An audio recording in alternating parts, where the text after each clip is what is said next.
We hope you stay a while, cause it's right for life. Trying to be part of your life. We got whatever you like. Come on and just give us a try, yeah. Cause it's right for life. Trying to be part of your life. We got whatever you like, yeah. Come on and just give us a try, yeah. I said it's right for life. Come in with the shows that you like. We trying to be the best on the mic. DJ playing cuts that you like, yeah. It could be the start of your day, or maybe just the end of your night. But if you rock it with us, Patio PolitiCz is gonna do you right. Oh, cause it's right for life. Trying to be part of your life, yeah. We got whatever you like, whatever you like. Come on and just give us a try, yeah. Cause it's right for life. Oh, trying to be part of your life. We got whatever you like. Ooh, come on and just give us a try, yeah. We hope you stay a while. What up, man? It's your friendly neighborhood, man. J5TH, DJ Infant J. Yeah. Shout out to LP, you know what I'm saying? Yeah. We back, man, for the second half, man, with my brother from another mother, man. What it do, man? Hey. We didn't kidnap him. Oh, man, yeah, I've been here. He ain't never left. Shit, we left him here. You feel what I'm saying? He at the compound. We locked in. Oh, yeah. But, man, from the wall to canvases, man, we gon' get deep, man, for these next last two segments that we doing. I hate making a show about myself. I always say, man, from my experience, because this is about you, brother, but it's relevant to you. That's why I have to bring this up, because what people need to understand is the moral to the story I'm gonna tell is you can know somebody before you know them, if you understand what I'm saying. Mm-hmm. And I talk about how we met, you know what I'm saying? Rest in peace, the big twin, sure. Marcus Smith, who was killed by the Inglewood PD. Yeah, but I met my comrade here through my... I got something for Inglewood PD, man. Oh, yeah. Fuck him. Fuck you, and fuck you. Big time. Who's next? But yeah. You had a relationship with, you know, his daughter or whatever the case. Shout out to Kia, you know what I'm saying? Definitely. And she hit me and was like, man, I want to introduce you to somebody real cool, brother, and all that. You know, me being big cuzzo on that side, the oldest, I was kind of, here we go. Another nigga, here we go. Okay, nigga. You know, and I always been that cool ass big cousin, man. It's like I'm not one of them, man. Like, if he got a beautiful spirit, I'ma love him. If you love him, I love him. If you like him, I love him. Sure. Fuck it, you feel me?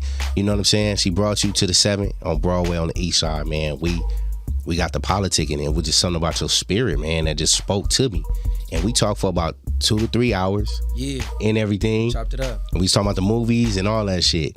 But what's even so fascinating is when we was on break earlier, not even on break, when you was talking on your second, when we came back from the break the last, in part 1, you was talking about your sister. And when you said the name, man, it just was like, hold up, man, this person can't be talking about. I looked at Envy, like, I know, I'm with you. I'm like, we're in the same bed. And then just us finding out that we kind of already was linked up before we linked up. Oh, yeah. You get what I'm saying? That's crazy to me, man. That's shocking. Well, that's the thing, because it's been just heavy on my spirit now, man. And when the spirit hit me, I got to give a word, man. But it's like, we often say, it's like we say things are crazy, but really, is it, in retrospect? It's the Most High. Definitely. You know what I'm saying? You're right about that. You know, and he was introducing me to a little brother through my cousin. You get what I'm saying? Because blood couldn't make us any closer. You get what I'm saying? And just to find out you're tied to somebody who's my brother too, and his sister, you know, that's your sister. And even too, it's just a God-driven situation, because when we did the Riders, we went out to do some outreach with our brother and giving to the homeless. It was our first time doing that together. I'm certain we individually did it, but man, it was a success. A great success. The vibes was good. I actually had time to prophesy and pray over somebody. You know what I'm saying? And thank you to that, you know, and I'm praying for that sister. But just being down there, we was talking about bitch ass underbelly, how they be down there, you know, working for the government, doing they shit with filming our homeless people. Yeah. You know what I'm saying? And getting views and shit for them, but not really reforming them and changing them. So fuck y'all. Fuck them. You know, y'all stealing, and I bet I catch them. You get what I'm saying? Fuck you and fuck you. But yeah, real talk. But because you don't do shit like that. Nah, facts. You know, you don't take us as your pet projects. Go down to Calabasas or Beverly Hills with that shit. Yeah, go do that. Yeah, for real. Do some interviews on your people. Yeah, and go the problems they got. Do some interviews on y'all people, exactly. And they actually did a story on they people about the inbred shit. Yeah, that's cool. Keep that shit over there and do that. But don't come down here to our soil. And it's so sad how we let People do outsiders come in and do that shit.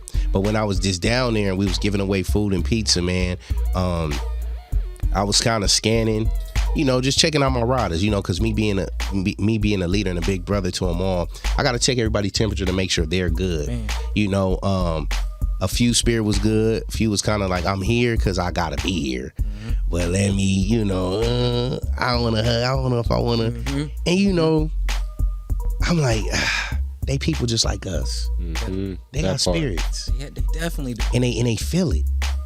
They just want to be accepted, man. They want to be accepted. Feel human again. And that's the thing. You're not homeless and you're still fighting to be accepted. You get what I'm saying? Mm-hmm. Message. You know, so who are you to sit here and cast an invisible stone over them? You know, because they may be on drugs or they may got slit marks and needle shots and all that. You know, they people just like us. Definitely. And it was dearest to me because I did think of Sherelle and I did think of her brother, SB. Shout out to my brother. I love him to death.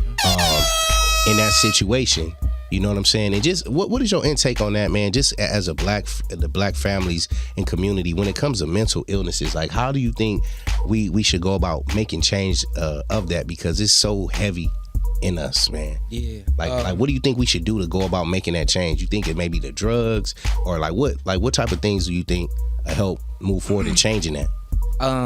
As far as the mental health issue that we're dealing with is just, I think the first thing would be being understanding with each other. You know what I'm saying? And understand that, you know, these things are really mental illnesses. Yeah. Yeah. And, you know, when we don't look at it like in mental illnesses, we kind of judge each other, we attack each other, which just worsens the whole situation. So I think that right there, the first thing is just to have compassion and understand that, you know, you could be placed in that same situation too, to have, you know, mental illnesses and you're going to be needing your family to, or just somebody to, you know, look out for you too as well. Yeah. Message.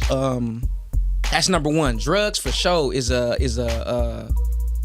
would say a byproduct of the mental illnesses, because the mental illnesses ain't coming from the drugs. The drugs kind of like sedated, you know what I'm saying? It kind of like it's like a coping mechanism. The mental illnesses are coming from the pressures and the strain of the society. That's why you see more mental illnesses in people that are more repressed, and they have a lot more pressure on themselves, for sure.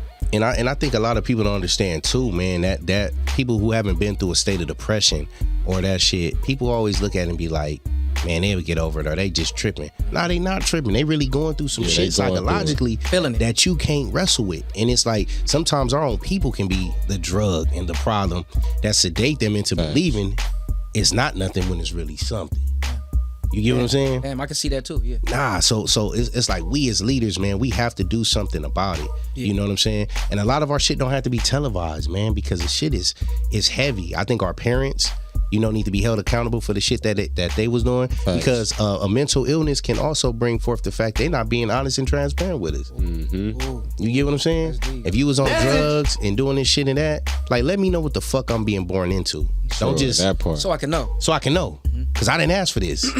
Not only know, but understand. Yeah, know and understand. And give me the opportunity to be able to fix it before this shit get bad. You get what I'm saying? So yeah, that shit, man, it's deep. Hey, mental illness is serious in our community, and we need to get out of the stigmatism of, like, you know, not like in therapy, for sure. Real talk. Therapy is real, man. Therapy has helped me a lot personally, you know, through a lot of the traumas that I've been through. You know, it helped me be able to manage and cope a lot better without having to use drugs or, you know, and shit like that, or without, you know, using my trauma to hurt other people. You know what I'm saying? Because that's oftentimes what happens. You know, when we're traumatized or when we have pain, we inflict it on others. So, and I didn't know that you was doing that, but speak on that, man, because I believe we need that too. Okay. And just being, I ain't gonna call you a street nigga or a street nothing, but a warrior of the street, a warrior of the soil. Speak on going to therapy, like how, like when you first started, and just the process of how it started making you better and just letting it out. Okay. So look, my first time hitting therapy and really doing it, it wasn't even like something that I just actively said, hey, I'm gonna do therapy. I'm gonna just, go do some therapy. Yeah. It happened through, just fucking around in the streets and getting into some trouble. Mm-hmm. You know what I'm saying? That cost me some free time. And on my way out, you feel me? I was court ordered to do it. So they forced me to do it. I forgot. I believe it was like 60 something days of it. And it was a list of places I could go to get this. Yep. You know what I'm saying? And I was like, I don't want to go to none of this on here. And it just so happened that one in Inglewood, hey, shout out to Mr. Tayy. You know what I'm saying? He does great therapy out of Inglewood. I ran into him and his was accredited. It was court approved. Hey. And so I just went in there, man. My first time going in there, he sparked something in me based on the way he approached it. He wasn't judging. I think the first thing he said was, I'm not here to judge you. The court's already judged you. You know what I'm saying? I'm just here for you to, unpack. Yeah. So, we can see what you got going on. You got in your bag. Shout out to him Correct for that. and turn things Shout around. out to Mr. Tayy. Yeah, shout out to Tate, man. He's in Inglewood, off of Manchester and Crenshaw. Great dude though, bro. Do you remember his practice or like the name of his? Oh man, I don't remember the name of his practice. I just know it's Mr. Tate. Man. Is he in that shopping center behind that Shells? No, he's not. He's a little farther down. You know where that driving school is? The driving school right Yeah, there. I believe so. Right there. So he's on the other Talking side about of a the driving school. Yeah. Right by Animo. Okay, Oh, yeah, right. yeah, Yeah. okay. And so yeah, man. I can't remember his practice right now, but Mr. Tate, if you look that up, you gonna find Mr. Tate. You know what I'm saying? And you gotta just look up therapy. Okay. Great dude. He's an Army vet, black brother, so he understood Yeah. the struggle that I was going through from the streets and getting myself in trouble. Sometimes we do it unconsciously. You know what I'm saying? Sometimes we real do it talk. consciously too. You know what I'm saying? So Yeah. for him to help me see that, like, okay, because once he helped me see it, sometimes you're doing this shit unconsciously. Yeah. And when you're aware of that now, you be like, oh, okay, Yeah, let me check myself. Yeah. Yeah. So yeah, great therapist, man. He helped me a lot, and I go back now without, even being Without a court ordered. quarter. So Mr. clear my Tate, mind. he was the one that was giving you your therapy. Yeah, I was gonna ask, was it coming from somebody else, or was it coming from your own? It was coming from a brother, and that was my main reason why when the court gave me the list, I was looking it all up. Yeah, And to see who. it was people that weren't. That wasn't like us. That couldn't relate. That coming from our couldn't community. relate. Exactly. So I knew like already that was gonna, when I walk in, they're gonna look at me like a criminal. Oh yeah, he did this and that. They're gonna look at my sheet and be like, all right, and treat me that way. And it's gonna be a job for them. A job. Yeah. And Tate wasn't like that, man. It was Yeah. crazy. He looked at it, but he didn't judge me. And through that, as we, the first couple ones, I'm gonna be 100. I didn't really speak much. I just kind of like was reserved, but I was, feeling him like he's a real dude, real good dude. And then like about the fourth one, I was just like, hey, yeah. I gave some words back, gave some feedback, and he was like, "Hey man, I didn't, I thought you was just a regular, nigga from the streets. You got a mind on you, man. Like you need to speak more, because some of these other brothers may be inspired to speak because you speak." That part. I was Real like, talk. damn, I didn't think of it like that. Real we talk. just all sit there quiet, but we Yeah. be talking before he get in. Yeah. And so the more I would throw it out there and throw some little thoughts out there, a lot of other brothers was like, oh, I'm gonna throw mine out there. You know what I'm saying? It was brothers that was like enemies from enemy hoods. Yeah. Quote unquote. You know what I'm saying? But they was throwing stuff out there and we became cool. Like, you know what I'm saying? We became like real straight just based off of like a mutual respect. Like I met a brother, I ain't gonna dispel his name because I'm not sure what type of, danger or situation he's in, but he was always quiet in there, and they always like, man, he ain't never gonna share nothing. I wondered what his story was, but we got outside one day and we kind of conversed over, smoking, and he confided in me that he had got shot like about 6-7 times in his body, you know what I'm saying, about 2 different guns. And it ended up being over his baby mama, in a situation that they had an argument where he, overstepped, I guess, his boundaries in her house, and it just happened like that. Yeah. But the fact that he was alive, man, and I could see that he was like defeated inside. Yeah. And I just told him, bro, like, you alive, bro, like, you got a purpose, man. You got like, God got you here for a reason. Yeah. You survived that many bullets, G. Like, he showed me the staples and the marks. Yeah. His hand can't move a certain way anymore, but it was amazing. You know what I'm saying? To meet these brothers in there and to see some of them open up in ways that they've never opened up before. Yeah. And we need more of that in the community, man. Yeah. Like not just in Inglewood, we need it in Long Beach, Carson, South Central, all over South Central, downtown, because we don't have that, man. And I think a lot of times why it's like that is because, like you said, it becomes a thing of not being able to relate. You Yeah. Yeah. You get what I'm saying? For sure. And with us, it's like, nah, it's something I can handle because we so independent and used to handling that shit. Y'all gotta understand, like, we didn't have therapy after slavery. We still don't, because they sweep the shit under the fucking rug. Still don't. Come on. And you know, these are conversations they don't want to talk about. Then they got these Sambos and coons who are promoting that's back in the day. We're not slaves no more. We's free. Nah, we not. We still entrapped in the mind. Mentally. It's the bloodline. It is. A lot of And those traumas. It's a carry- generational curse. See, the Jaffites, man, they don't have no, they don't have a generational curse.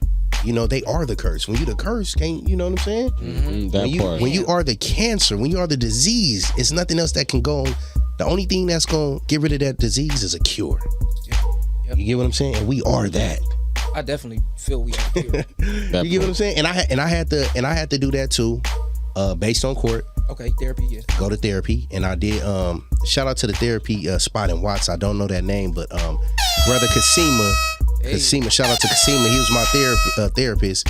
But and we did this during the COVID, so I didn't even get to have face to face. Yeah, Zoom. over the phone. So I'm thinking like, man, they gonna give me some washed up dude. He from the hood, he from Watts, gang banged, all that. Understood it. So he overstood the situation about being a father and somebody taking their kids and he would always tell me, Jay, man, you got to be mindful of the decisions you make, because I done told dudes before certain situations, 5 minutes of you losing control can get you a lifetime in prison. Oh yeah. You get what I'm saying? Yeah, definitely. And he helped me be aware of that, you know, and us being his fathers, you know, once you feel your child is threatened or somebody trying to take, attempting to take our cub, it's like, nah, I got to go in mash mode, Yeah, street you mode. snap. You snap. Snapping away. And he was telling me, like, you got to learn to manage your anger and emotions in the midst of that, because that 5 minutes or 2 minutes of you being emotional can land you in jail for the rest of your life and never seeing your kid Facts. ever again. Facts. And he was like, let me ask you, Jay, what grade are you? Are you greater for your son outside of the pen or in? Yeah. And I'm like, man, Outside. Definitely. He was like, you gotta step outside your emotions.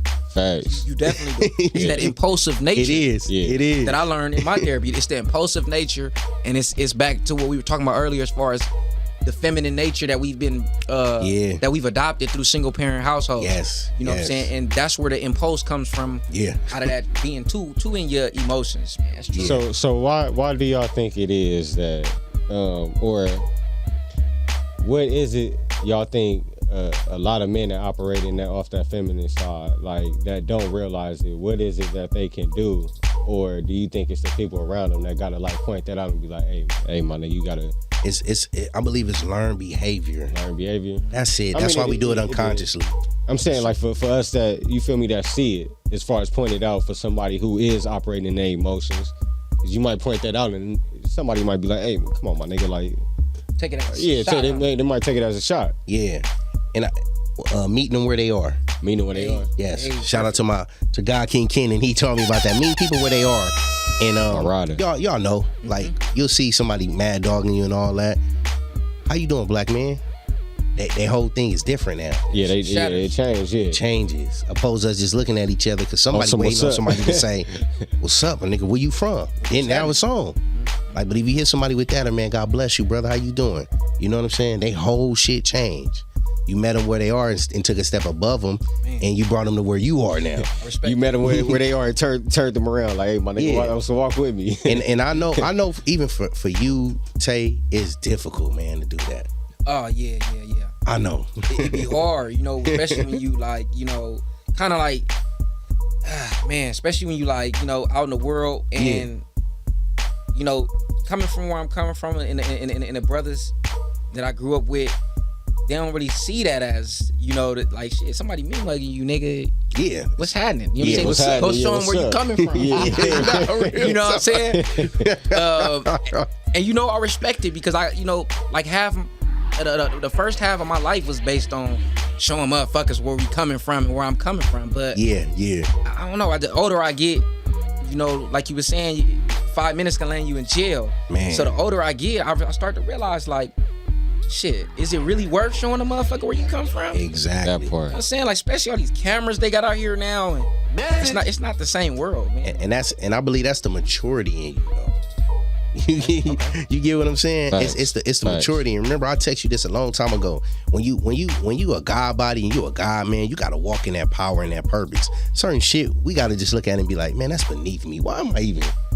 When it comes to women, like what? That's fucking wise, peasant. Like, yeah, that's that wise, that wisdom. I can say you help me see that too. Like Yeah. through your text, like when I'm like, man, you'll hit me up sometimes with messages and it'll be like, hey, I know it's probably hard or it's a storm going on, but this and that. You give me all that, soup that I be needing in that time because it really be out, it's really cold right now. Man. Like the LAPD was just talking about how they the streets right now is kind of like the purge. Like Yeah. purge, Like, yeah. like that shit is for real right now in LA. Yeah. It's like 3 different wars jumping off right now behind Man, 5 or decisions 6. Yeah. that Man. young niggas is making too. You know? Facts. So Exactly. And then for that individual to do that bullshit, man, it was kind of just like a okay to get nuts. yeah.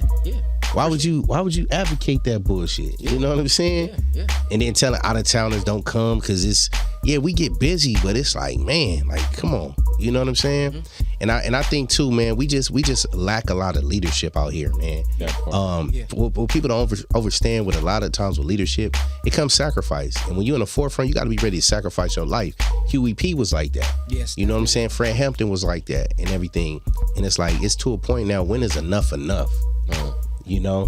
When they can run in a building and kill a man sleep and shoot him over 100 times in his sleep. Like, when is enough when we start calling a spade and a jack a jack?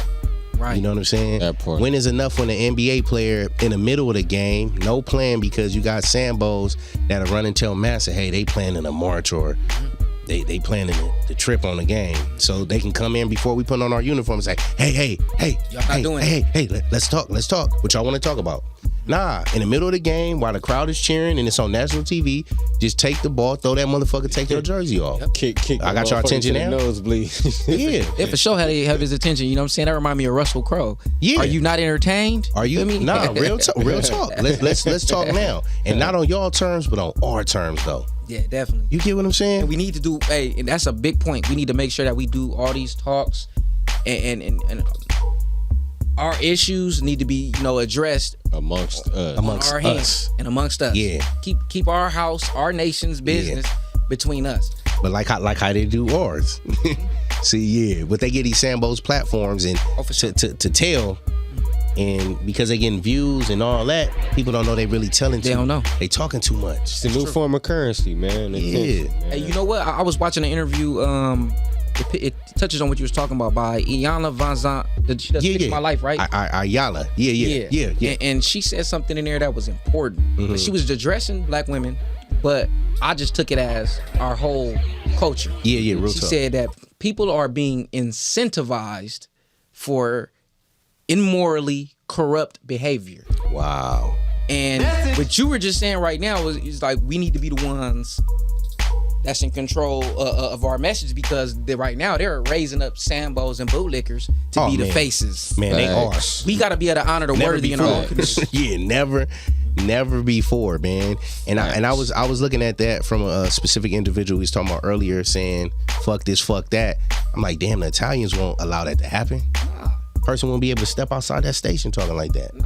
Their business is their business. For sure. We the only motherfuckers that giving people a fucking real life reality show when you talking about real lives are involved, real mothers are hurt, children are losing their parents from it. And what's entertainment to other people, maybe this motherfucking gangbanger being turned psychologically into the next killer that's about to do 25 to life. Yep. Because y'all talking about they daddy and everything, and they see it. They feel it.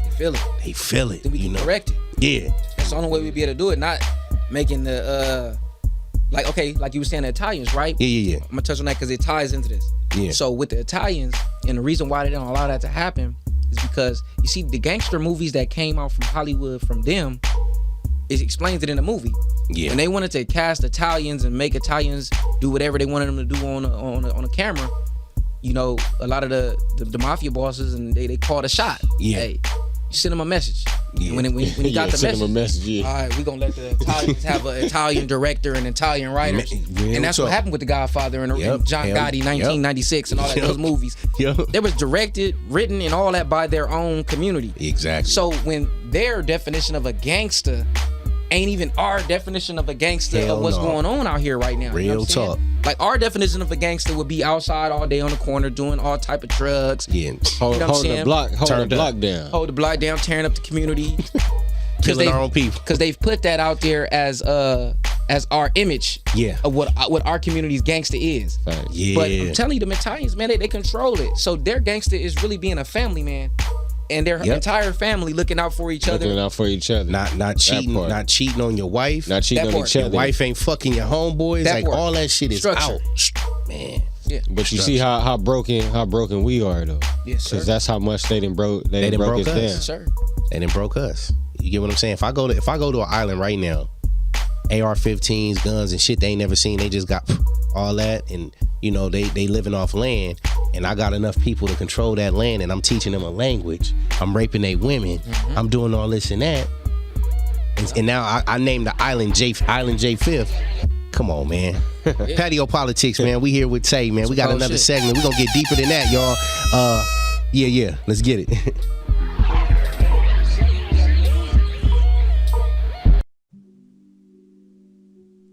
You trust me? Come here. I want to help you ease your anxiety if you allow me to. I think it's magical how kisses slow down time. I can make your spirit move at the pace of the earth when your lips meet mine. Life is so much better when you slow down. We're so in a rush just to go nowhere when the best place to be is right here. Making a positive out of all the negatives.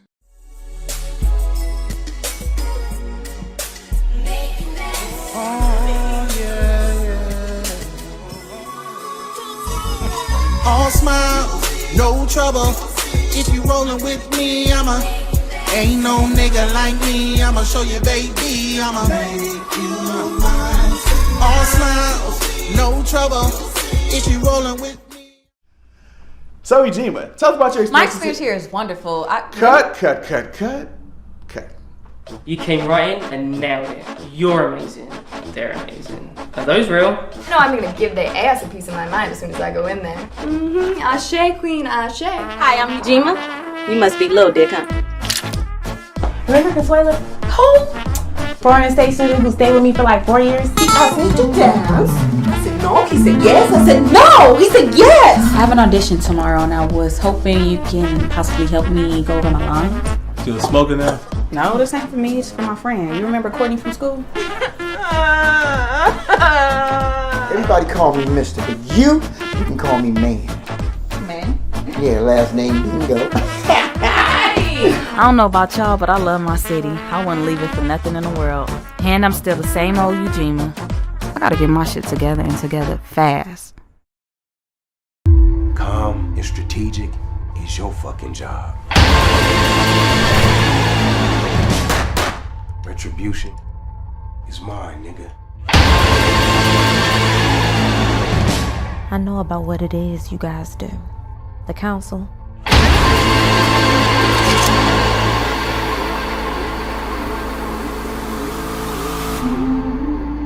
No one's shit crack, ain't no turning back.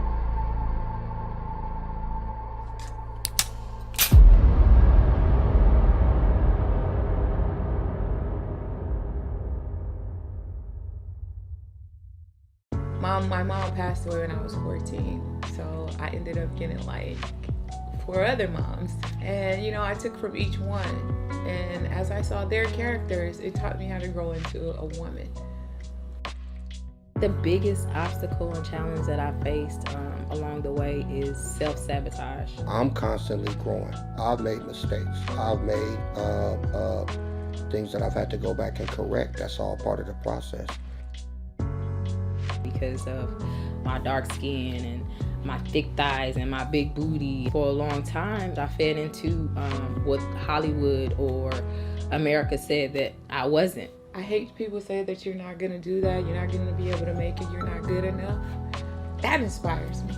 I really follow the cats in the game that stick to code, ethic, you know, just morals. I like to humble myself in front of people to show them that it can be done. What I feel that sets me aside is having God by my side, because He is the one that makes me unique, and He is the one that gives me the strength in order to make myself seem unique.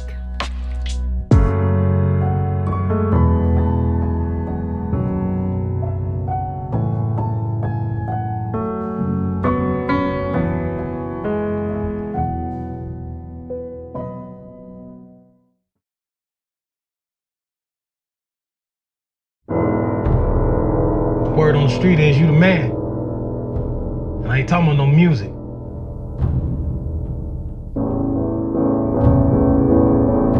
On the streets, let you play with her, man. When you think you done with her, she might not be done with you. You need to stop and think about that shit, Frank. You need to stop and think about that shit. I'm not fucking around here, all right? 3 strikes and you're out of here. No matter what I do in life, bad luck always follow me, man. Can't win for losing. Well, you can't straddle a fence. You gotta live your life his way, or you're gonna live their way. Thing is, you have a choice. Opportunity to change. The change gonna come. So it's gonna come if you allow it.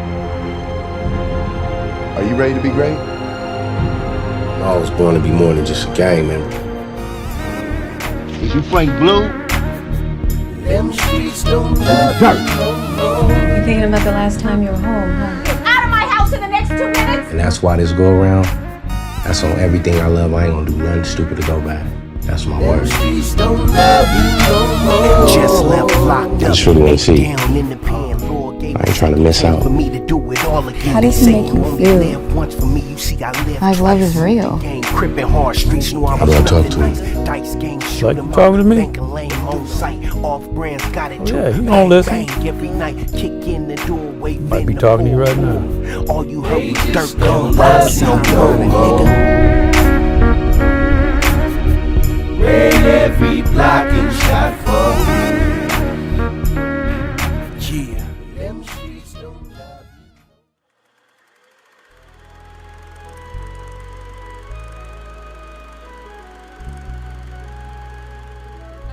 you. We don't do trends, we trendsetters.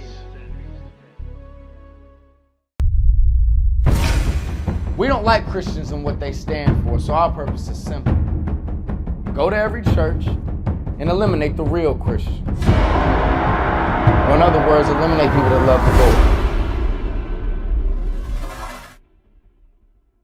So we won't be long.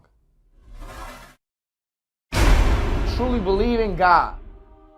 Truly believe in Jesus Christ. Know that He's real and are willing to die for Him as He did you. Stand to your feet right now.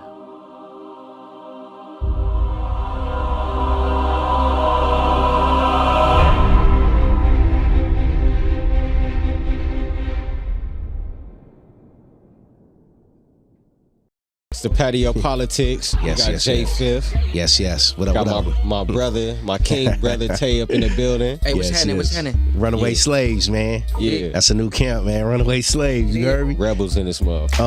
Damn, man. Okay, so I won't lose my train of thought. I'm gonna talk about that, but if you was saying something like you always do when the shit cut off and start Tomoyan motherfuckers and Dropping talking, bombs. yeah, Hey, dropping bombs and talking. You was talking about just us educating our kids, black kids. Yeah. You know, just on our past. just on our past, and you know, I think that's heavy. That's dope. Yeah. What do y'all think? And before y'all give me your input on it, I think it's too because I know our history ain't there. So, you know, the Japhites, they get the whole your forefather Christopher Columbus came here. They get a happy history. Yeah. Your True. presidents, you know, Thomas. A conquering history. Well, it ain't conquering, it's saving. Well, it's saving, yeah. It's saving. So I'm a patriot. Like, we came to save the day, and we gave these people food Civilization. And shit. Civilization. Civilize the food savage. and it ain't piracy and rape and butch, you know. Sure. But with us, when we show our kids this, and it's sad, you would traumatize a 4 or 5 year old showing them type of videos, like Roots. Traumatization. You know what I'm saying? Goodbye, Uncle Tom. It psychologically fucked them up. So it's sad because they're already behind the 8 ball with going through them bullshit schools and what they've been taught. So by the time they get 18, 19, mature enough to take it, that's when you kind of can show them that. And even then, it's still too heavy for them because it's like, damn, we went through that. So, Dad, what was I learning these whole 12 years in school? What was going on? Yeah, what was going on? Facts. It's a different type of history. So, what y'all think about that, man? Like, how do we go about educating our kids without? I ain't gonna say without giving them the raw and uncut, but you know what I'm saying? The truth gotta be told. Truth gotta be told. I mean, it's you can give it to them based on maturity. You feel me? Like, or certain like segments as if you was teaching a class yourself. Yeah. Depending on where you would start as far as like, all right, like, you feel me? Certain black people created this. And then the older they get, it's like, all right, you got that. But it's like at a certain point, you got kids that start asking questions. Yeah. Because it's like training an animal. Not calling our kids that, but if I teach my dog to not like the color black or somebody wear black jeans every time they walk up, he gonna be rah, rah, rah. Oh, yeah. So if we show our kids this history, they're going to be racist. Yeah. What Esau and the Japhites call racist. Yeah. They gonna feel like, nah, fuck it. And to show you how that shit work, look at the Latino or Latin cousins, how they look at us because of the shit they grow up seeing. Definitely. You know what I'm saying? Yeah. And some of them have. I mean, outside of seeing that they experienced it too. You feel me? But for the most part, I mean, I know where you coming from. Yeah, I know you look like you disagree though, man. I don't.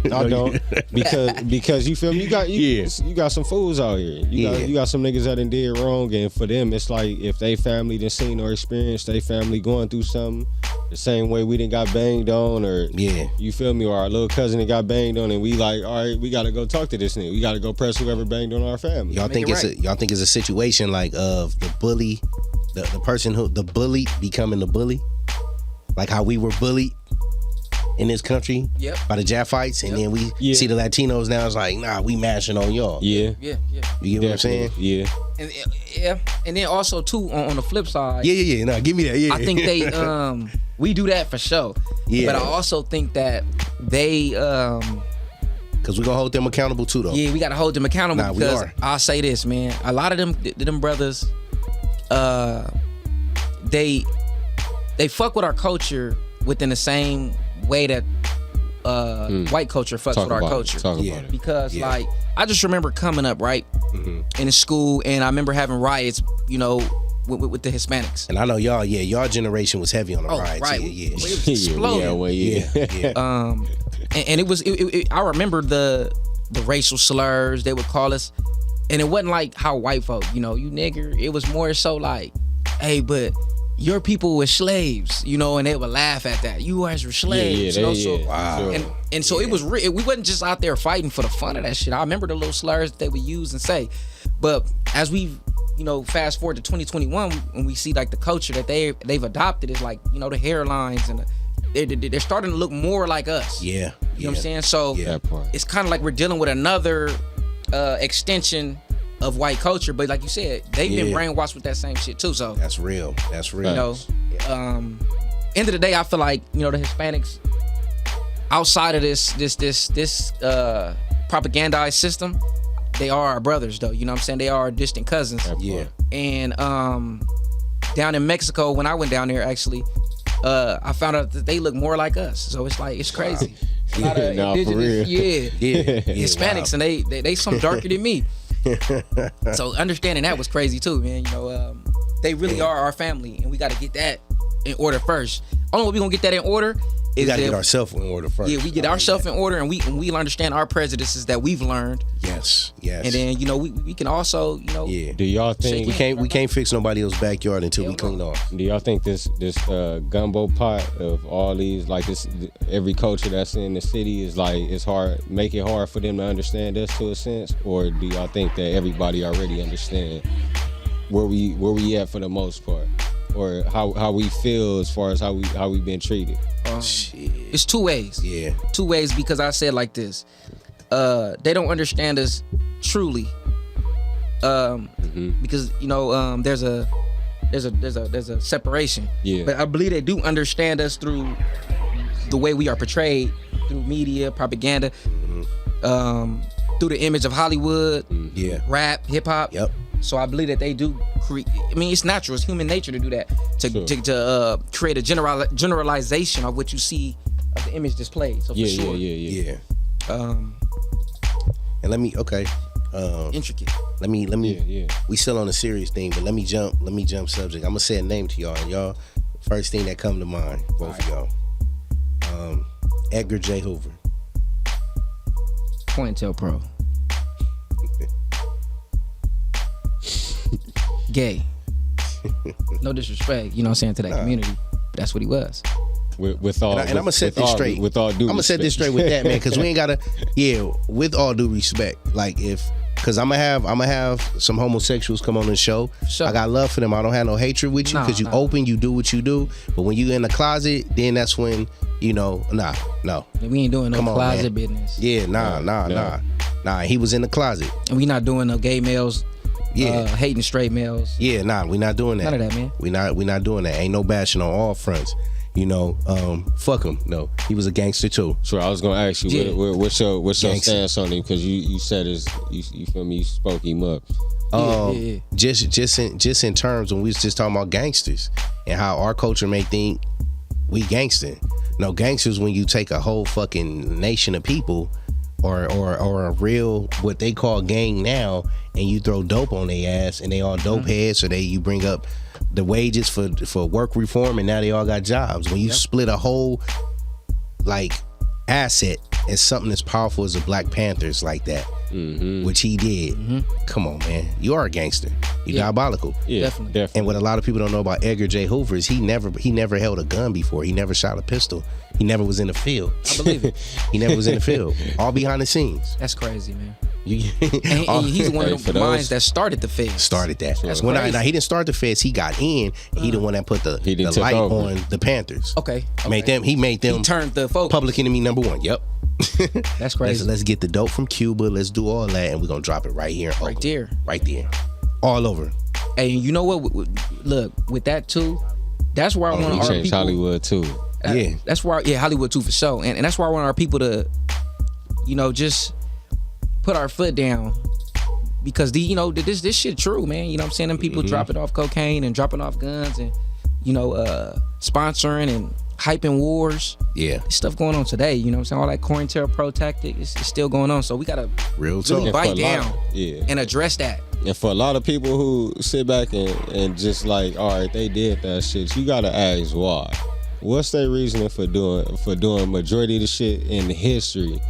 Just go down the timeline from all the way from the 1700s, from when we damn near got out here to when all this shit happened till now. Well, when you can lead a nation of our people, and not even lead, because it's multiple. We have a lot of leaders, definitely. But I'm saying when you can lead and move people and be on the same one accord. You talking about that's some spiritual shit, man. That's the next level of what we can do.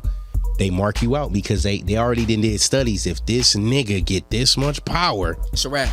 We're done. It's a wrap. If he can bridge the gap between blacks and Latinos, we're done. It's the truth. We're done. You know what I'm saying? Our armies, nothing is gonna be able to stop these people once they wake up. Yep. You get what I'm saying? So we got to take out that, because we deem that individual cancer. MLK, Malcolm X, Khalid Muhammad, Dr. Sebi, Nipsey. You keep going. Man, it's Fred Hampton. Come on. Yeah, sure. Young Dolph. Yeah, come on, man. Everybody that got a voice that can move a culture of people, we gonna mark them out. And the same way they've been having our people do it for years, we've been doing it to ourselves. We do. Feel me? And then that be their excuse. Y'all people killing y'all people. Yeah. And at the same time, they playing chess, having these people move. They making moves for them. Yeah. And got them doing all the extra. Well, they didn't already did the checkmate. That shit was a long time ago. Sure. Yeah, when they was in they rooms having their talks, they already did. They got the smartest people. That's their color and complexion. For sure. And they said, if we create this, how this gonna do? Well, if you can't attack them this way, let's go through the food. This shit really chess. Then man. you got the media people. Well, we got the news. Yeah, we're gonna go food. We're gonna control the mind, the body, the heart, the soul, and the spirit. Hey, the news. Then we're gonna go into churches. Hey, check this out. In the words of KRS-One. Yeah. Hip hop is the new crack. You know what I'm saying? It's crack from the 80s. Yeah, it is. They done found ways to package it and sell it just like that. Just like that. So, man. Just that's where it's affecting the like you said, the mind, body, and spirit of the people. Yeah. You know, I did a study one time. I was reading this book called The Power of Sound and Its Effect on the Brain by Joshua Leeds. Tell me about it. Tell me about it. It was a chapter in there where he spoke about bees, right? And he spoke about a beekeeper's experiences with taking care of bees. And what happened was he had a sick colony of bees for the first time ever. And he was trying to figure out why this colony became sick. Yeah. And it was just becoming sicker and sicker. And he had an idea to say, well, shoot, I'm gonna take this healthy colony that's, you know, when bees buzz, they all together they vibrate loud. Hell yeah. He said, so let me take this colony and put it next to this colony. I don't know what made him think to do that or not, but he put it next to the other colony, and in 2 days, the sick colony, the vibration that their buzz was, how he knew they were sick because it was vibrating low. Yeah. 2 days later, the vibration of the sick ones came up, and they were at the same frequency, which is called sympathetic resonance. Crazy thing is, that's the same thing they're doing with sound and frequencies and with us, because they know that if a brother's out here talking about prosperity and you know, what's that new sound they got out now? It's probably ain't new now because you know they be changing it. That shit, they be rapping to it. It's a type of beat. It ain't trap. Remember, trap was one, and then it's something else that you was telling me the type of beat. Huh? What is 808s? Not 808. Yeah, that too. But it's a type of beat that they do now. It's a type of sound, and you said the name to it. Drill. Oh, drill music. Yeah, that's Chicago. But all that's talking about. Murder, kill. Yeah, that's why it's drill. Murder, kill. You cannot rap and then you listen. They turned it into a whole ass genre. Though. Yes, that's what I'm saying. It's the biggest genre right now. But play me a song on a drill beat that ain't talking about killing another black man. Yeah. I what's crazy, I did come across 2 songs, but they just started doing that. If somebody singing on a drill beat, and they were saying like this sound different, so he might be one of them artists. What is he singing about? Love. He talking about being in love. Oh, that's what's up. Okay. Yeah, it's different. It surprised me because it's like my boy, you feel me, doing something different on the drill beat. Okay. It don't feel right, but you feel me, it's new. It's a new wave. So it's something that I accept. That's wild. That's wild, man. And I want you to we'll get into the lighter things, man, while we on our pro-black. No, for sure. We ready. You know what I'm saying? We be ready, man, for war. Talk about, man, just how did you come into your purpose just with the graffiti and everything, man? Okay. I say graffiti hit me more so just in the hood, you know what I'm saying? Because graffiti is like a thing that we use to kind of talk to a neighboring gang, show them that, like this my area right here. Yeah. And if you tag over here, then it's disrespect. So we gotta whack it out. And probably gotta come over there, light y'all shit up. You know what I'm saying? As far as like tagging and graffiti. But through that, you know what I'm saying? Like just that was fun to me. You know what I'm saying? Just tagging and, you know, back and forth. But then I didn't know that, you know, outside of gangbanging, other people are looking at that. You know what I'm saying? Once I figured that out, I was like, damn, like it's other graffiti artists out here using this for political means. Yeah. Just like Gordon Parks used the camera, you know, as a weapon. You know what I'm saying? So it was just like, okay. And so what I would do is, instead of, you know, I wasn't tagging on the walls, but at that time, political shit, what I did was I was drawing it in my books. You know what I'm saying? All type of shit that I was reading from the books with George Jackson and all these Huey P. Newton books. I was just drawing it out. Little terms that I seen. And then one day I was like, I'm gonna strike this up. I struck it up. And then I took a picture of it. Right? And then I posted it like on my little story thing. And I remember somebody hit me up, was like, hey bro, you should come out and check out my work. And it was a real actual gallery before I ever even thought about galleries or anything like that. And I went out and watched his like gallery. And like the brother he's a muralist. And so he was killing these like humongous murals, and he asked me if I could do it over his mural. And I was like, I don't wanna mess that up. He was like, nah bro, like that political shit is active. So I struck it up for him, and then we did like a little collaboration thing. Like when I came back in, it was just so many people like, we've never seen that before. Like what does that mean? What does HB 313 mean? And then they would go searching and figure out it's one of the codes for funding for homelessness. You know what I'm saying? And so it's like pieces, you know what I'm saying? Educating people though. Yeah, without trying to preach. just like a little subtle little. And a lot of people don't know that about graffiti too. It's like an unspoken, like a language though. It is. Wow. It's the language of the people. That's really the definition of graffiti. It's the language of the people. It's the only language that the people still has control over, and it's the only language that is criminalized too. It's outlawed. What? No graffiti, you can't do no graffiti on walls. You can't. Yeah, see, it's the only language that's outlawed. You know what I'm saying? You can't touch it. So that's why I like to dabble in it. It's risky.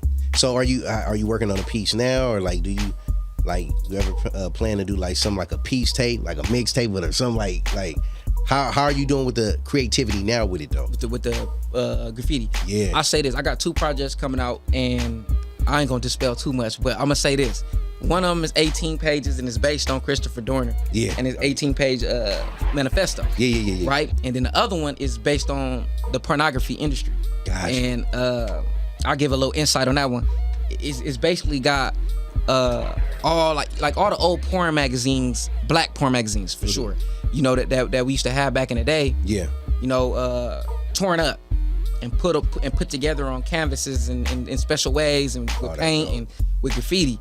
But none of the private areas or the sexual organs and none of that is shown. Wow. You know? And I did that for a reason, because I just feel like, you know, look, porn is the biggest industry, and I believe everybody in the world has dabbled in porn. Mm-hmm. But the effects of porn is not always like shown. You know what I'm saying? No, it's not. And they are effects, people. It's very big effects. Yeah. It could destroy you mentally. It could destroy you as far as how you interact with women. Shit, you know what I'm saying? psychologically. Psychologically, Yeah. it's jacked up. And so I wanted to show that, because we live in a age now where there's no privacy.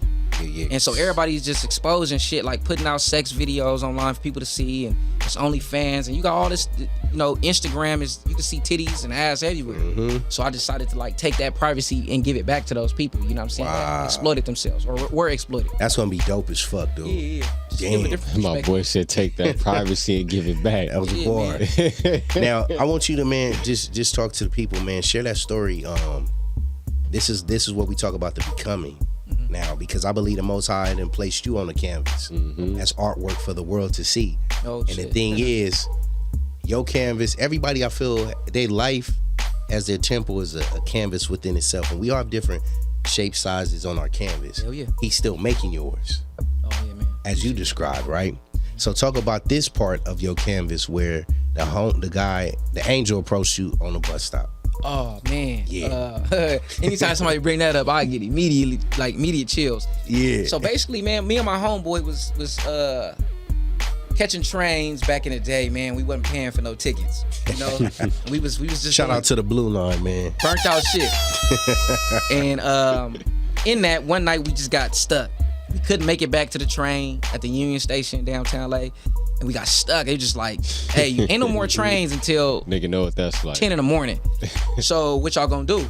And at that time, man, we was like, shoot, it was nowhere for us to go for a minute. I remember like even the bus to get back to Inglewood and for him to get back to everything was done. South Central LA, it was done. So we had to sit there on the bus stop and we stuck, man. I remember I was hot. And all these people was with us. They waited on the bus stop with us.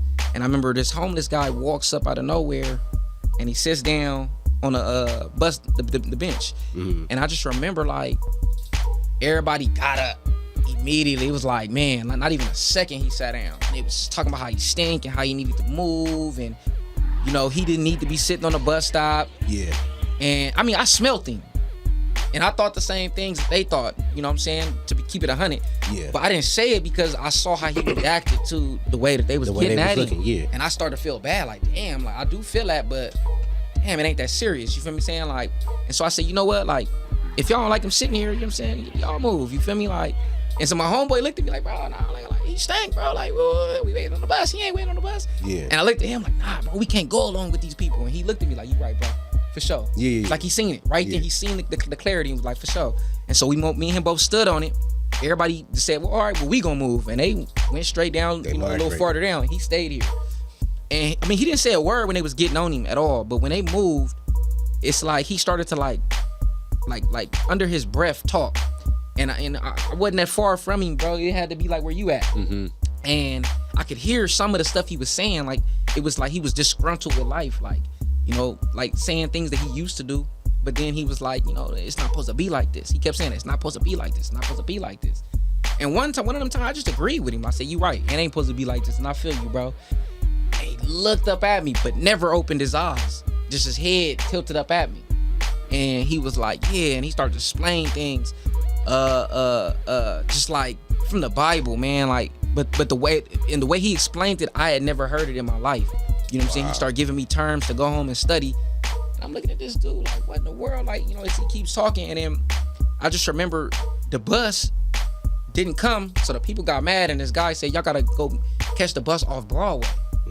And so we like, damn, you know the Broadway over there by the Jack in the Box downtown? Downtown, yeah, right. You talking about by the freeway? Yeah, you know what I'm talking about. Oh yeah, it's dangerous. So we go down there. I remember just me and my homeboy, and I ain't gonna lie, I look back at him and say, hey, bro, where you going tonight? You sleeping right here? Because by the time we get, you know, morning time, it's gonna be a lot of people. Yeah. And he said, well, I'm gonna just walk with y'all. I said, all right, cool. So he walked with us. We get to this stop on Broadway, and you know, by this time he had already been explaining a lot of stuff, and I was very interested in what he was talking about. He was in pro-black things that I'd never heard about, things in the Bible that I never heard about, histories that I've never heard about. That I was thirsty for that knowledge, because at that time I was very blind, bro. I was just in the streets doing whatever. Yeah. Man, this dude's on this pole, man. And I just remember, like, my homeboy was like, I don't believe him. Why he ain't open his eyes, man? Like, something weird about that. And my homeboy, on some real talk, he swung at him a punch. Yeah. A jab. And the dude jumped back. Never opened his eyes, though. Don't ever forget this. He never opened his eyes. He backed up like that. And the punch went, like, barely right here. And then he went back into, like, some stance. And he said, so what's up? What's happening? You believe now? Wow. And I remember the most chills me and him was like, what the? And I look, I looked at my boy, and my boy asked him, what are you? Yeah. And he laughed, he giggled, and then he didn't even answer. But he went into explaining how some dudes was finna pull up, and they were gonna, you know, hop out the car and kill us. But because he was with us, they ain't gonna kill us. And I wish my boy was here right now. He'd tell you the same story without me saying nothing. A car pulled up, two dudes hopped out. Look, I'm talking about straight up masked up. I mean, not masked up, but hoodied up. The hoodie was like that. Yeah. So you really couldn't see their faces. It was concealed and all that. And they hopped off. They walked up to the bus stop. And so I'm looking, and my heart beating. My boy looking. They got close to us. They didn't say too much to us. They didn't say nothing. They was just talking. And that same car came back. They got in the car, drove off. I promise. And that's when I knew, oh, Dad, this is something out of this world. Yeah. This guy is gotta be like, you know what I'm saying, something from God. And you know, and I think he realized it at that point. And so then he said, there, write down some things. And I took out a little piece of paper and I started putting it down. Everything he was telling me, he told me to go look this up, look that up. I need to drink more water. He was telling me it was all different type of things. And one thing that stuck with me forever was, he was like, you're in the streets heavy, but you're not made for the streets. Wow. He told me that. He said, God has something for you way beyond the streets. He said, your boy, you too.